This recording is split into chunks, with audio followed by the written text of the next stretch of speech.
Жаратылыстың басталуы 48-ші тарау. Біраз уақыт өткенде Жүсіпке әкең ауырып жатыр деген хабар жетті. Жүсіп ұлдары Манаса мен Ефремді ертіп алып, әкесінің қасына барды. Жақыпқа, сізге ұлыңыз Жүсіп келе жатыр дегенде, ол күшін жинап, төсегінде басын көтеріп отырды. Содан Жақып ұлына тіл қатып былай деді: Құдіреті шексіз Құдай маған Қанахан жеріндегі ұлызда аян беріп, батасын берген болатын. Сонда ол маған мынадай сөздер айтты: Мен сені ұрпақты етіп көбейтемін, топ-топ руларға айналдырамын. Осы елді сенің ұрпақтарыңның тұрақты меншігіне беремін.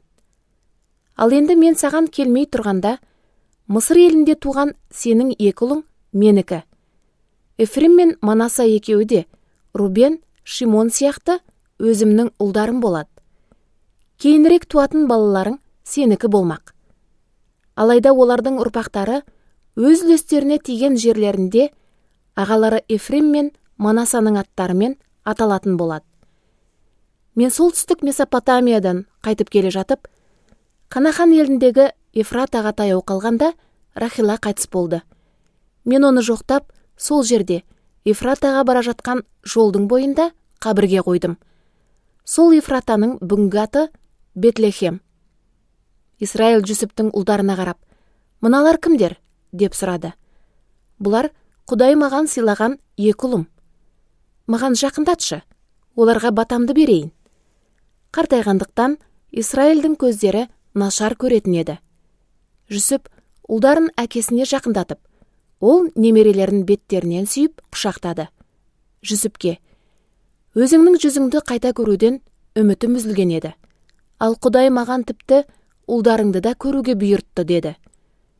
Жүсіп әкесінің алдында отырған ұлдарын оның құшағынан босатып алып, оған жерге дейін бас иіп тағзым етті.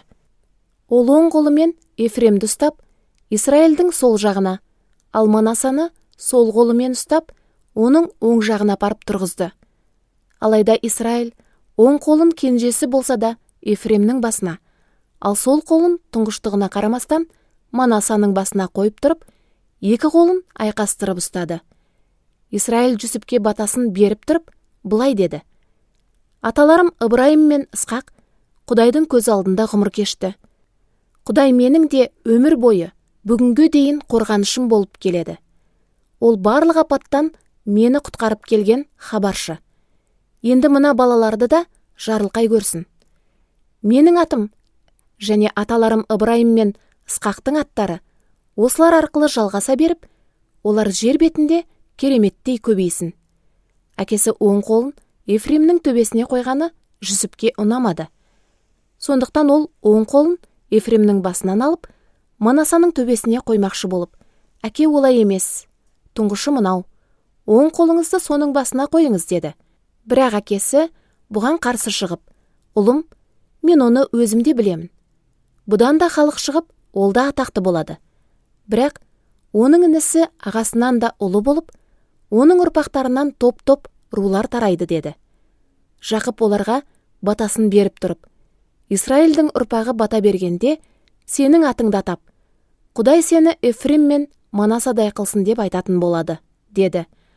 Осылайша ол Ефремді Манасадан жоғары қойды. Содан кейін Исраил Жүсіпке: Біліп ал, жақында мен бұл дүниеден кетемін. Бірақ Құдай жар болып, сендерді аталарыңның жеріне қайтарады.